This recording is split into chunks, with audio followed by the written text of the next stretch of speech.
আচ্ছা বলো তো ওখানে কারা কারা মারামারি করছিল? স্যার কেউ মারামারি করছিল না। তুমি তো নতুন এসে মিথ্যে বলা শুরু করে দিয়েছে। স্যার আমি বলি ওইখানে কেউ মারামারি করছিল না, একজন মারছিল আর সবাই মার খাচ্ছে। কে মারছিল বলো, কে মারছিল?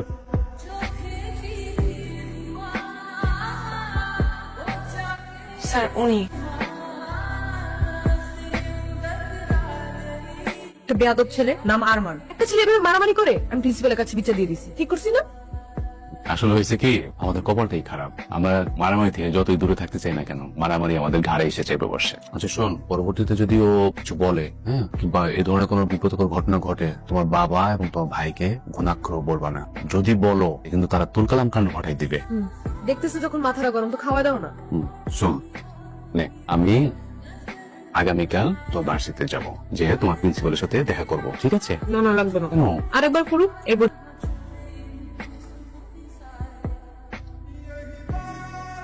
মামা মেয়েটা না তোর সাথে খুব বাড়াবাড়ি করতেছে, তোর একটা কিছু করা উচিত। মামা, মেয়েটা আসলেই তোর সাথে বাড়াবাড়ি করতেছে। তোর আসলেই কিছু একটা করা উচিত। কি করা উচিত? আমি কেমনে বলবো? বলবি তো তুই। স্যারের সামনে তোকে ফাঁসাই দিল। আশাই নাই রে, যেটা দেখছো ওটাই বলছে, বুঝছিস?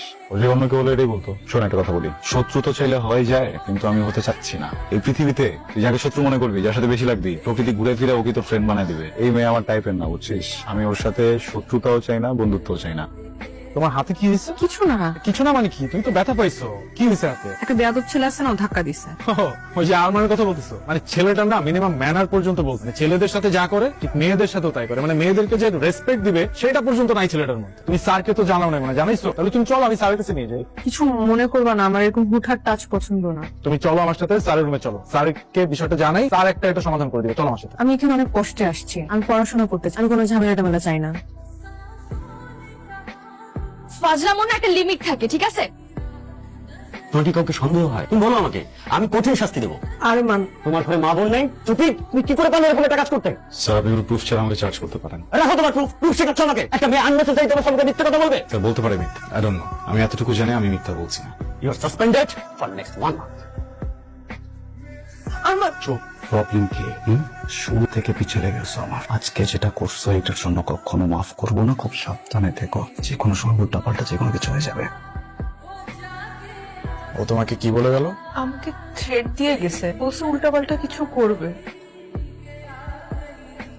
আমার প্রবলেম সেটা না যে ওকে কি করতে হবে কি করতে হবে না। আমার অবাক লাগে একটা ছেলে এত নোংরা কিভাবে হইতে পারে, তারপর ওনাকে একটা স্টুডেন্ট। আমি কালই তোর ইউনিভার্সিটিতে যাব, ওকে কোর্সে একটা চড় মারবো। তোমার যেতে হবে না, প্রিন্সিপাল বলছে, প্রিন্সিপাল দেখবে। রাখ তো প্রিন্সিপাল, আমি দেওয়ানে বলেছিলাম যে আমি ইউনিভার্সিটিতে যে ওই ছেলের সাথে কথা বলি। আমি এসব কারণে বাসা ছাড়ছি। বাবা ভাইয়া সবাই মারামারি কাটাকাটি। কি বলো? তাহলে আমি এখনই বাসা থেকে চলে যাব। আমি এসব চাই না। সরি জানিস মা, এমন এক ঘটনার জন্য আমি বাড়ি থেকে বেরিয়ে আসছিলাম, তোর বাবার সাথে আলাদা হয়ে আমি দূরে চলে আসি। আমি সরি চত্র, আমরা আর আরমানের বিষয় নিয়ে আর কোনো কথাবার্তা না বলি। ও ভুল করছে, ওটা শাস্তি পাবে। আমরা আরমানের বিষয়টা বাদ দিই। ঠিক আছে মা। তোমরা সবাই জানো যে আমাদের মাহফুজ স্যার আমাদের এই ডিপার্টমেন্টের গত 30 বছর যাবত নিষ্ঠার সাথে আমাদেরকে ক্লাস নিচ্ছে, শিক্ষকতা করে যাচ্ছে। ওনার বিদায় বেলাতে আমি ভাবলাম যে আমরা স্যারকে আমরা বিদায় জানাবো। আর তোমরা ভাইবো না আমি এত সহজে চলে যাচ্ছি, আমি আরো 1 বছর আছি, তোমাদেরকে আরো কিছুদিন যাবো। আচ্ছা চলো আমরা এখন ওই দিকটা দেখবো।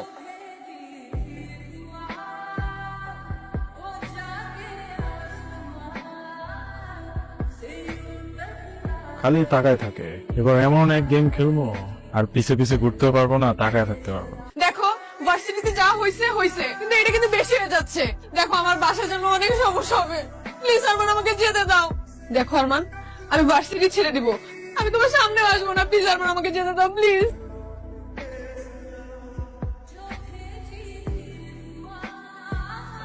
তুমি একটা জানোয়ার, একটা অমানুষের বাচ্চা। একটা মেয়েকে কিভাবে ট্রিট করতে হয় তুমি জানো না?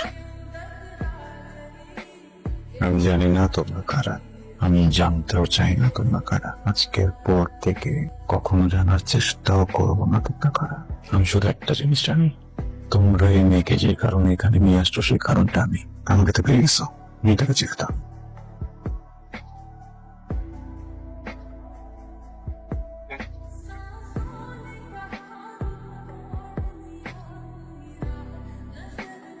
এবার খুশি তো তুই তাই না? কেন? আরে কেন আবার? ওই আরমানকে শুনলাম কারা জানি পিটায় হসপিটালে পাঠিয়ে দিছে। শিক্ষা হয়েছে, একদম ভালো হয়েছে। তোকে কি জানানো তাই না জ্বালাইছে। দেখ, যাকে চিনিস না জানিস না তাকে নিয়ে উল্টাপাল্টা কিছু বলবি না প্লিজ। অনেক ভালো একটা মানুষ।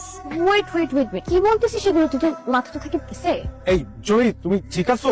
শুনলাম তুমি নাকি ঝামেলার মধ্যে পড়ছিলা, একটা ট্র্যাপে পড়ে গেছিলা। Are you okay? ঠিক আছে।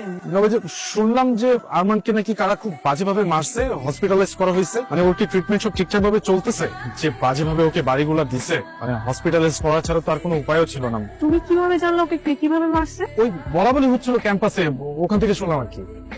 রাকিব, একটা বিষয় নিয়ে অনেক সন্দেহ আছে, কিন্তু আমি শিওর না। যেদিন শিওর হব অনেকগুলো মানুষ হসপিটালে যাবে। দেখো, কোনো সিন ক্রিয়েট করবা না, ওদের সাথে কোনো রাগারাগিও করবা না। তুমি রাগারাগির অবস্থায় নাই। আমি আসছি শুধু তোমাকে দেখতে, আর একটু রান্না করছি, ভাবছি তোমার জন্য নিয়ে আসি। শুনলাম তুমি নাকি একা থাকো, ব্যবহারেই বোঝা যায়। পরিবারের সাথে থাকলে তো ব্যবহার এমন হতো না। খাবার দেওয়া হয়েছে? ইয়ো, ওমা, খাওয়াবো না? আমার 2টা হাত আছে, আমি খেয়ে নিতে পারবো। আচ্ছা, খাও। ওষুধ খাও একটু যাই। বলছি না, যাও। ঠিক আছে।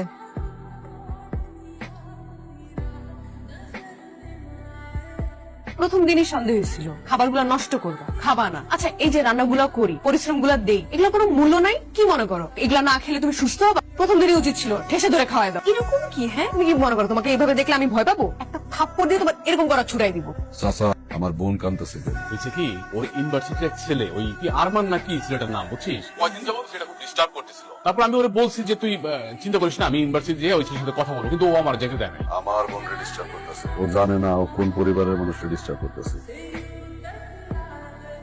আর কয়টা দিন রেস্ট করলে হতো না? ইউনিভার্সিটি আসাই লাগলো? এমন তো না যে খুব পড়াশোনা করো, করো তো জ্ঞানজাম। আমার সেটাই মনে হয়েছিল, কয়টা দিন পরে আসি, পরে আবার মনে হলো ইউনিভার্সিটি আমাকে মিস করে। অনেক মিস করে। ইউনিভার্সিটি অভ্যাস হয়ে গেছে, কিন্তু তুমি তো নাই, তাই ইউনিভার্সিটি একটু ঠান্ডা হয়ে আছে। এত দ্রুত ইউনিভার্সিটি অভ্যাস হয়ে গেল। আমি আপনাকে